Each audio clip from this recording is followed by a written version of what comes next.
મિત્રો,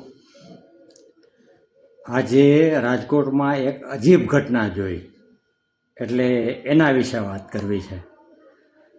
હું મોટરસાઇકલ લઈને મારું સ્કૂટર લઈને બહાર જતો હતો, તો મેં જોયું કે મારી આગળ એક ભાઈ સ્કૂટરમાં આવી રીતે આમ ચલાવતા હતા. હવે રાજકોટની અંદર તમને આમ ચલાવતા તમે 10માંથી 5 જણા મળે 1 કિલોમીટરની અંદર. એમાં કોઈ નવાઈની વાત નથી.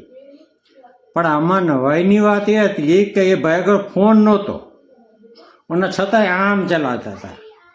એટલે મને જિજ્ઞાસા થઈ એટલે મેં થોડીક સ્પીડ વધારી અને એની આગળ લઈ જઈ અને આમ હાથ કરી અને એને રોક્યો અને પૂછ્યું કે ભાઈ તું ફોન ઉપર વાત નથી કરતો તો આમ કેમ ચલાવે છે? તો એણે જે જવાબ આપ્યો ધ્યાનથી સાંભળજો. એણે કીધું કે હવે આમ ચલાવવાની ટેવ પડી ગઈ ને, તો આમ સીધો ચલાવું છું તો રસ્તો સીધો નથી દેખાતો, રસ્તો ત્રાસો દેખાય છે.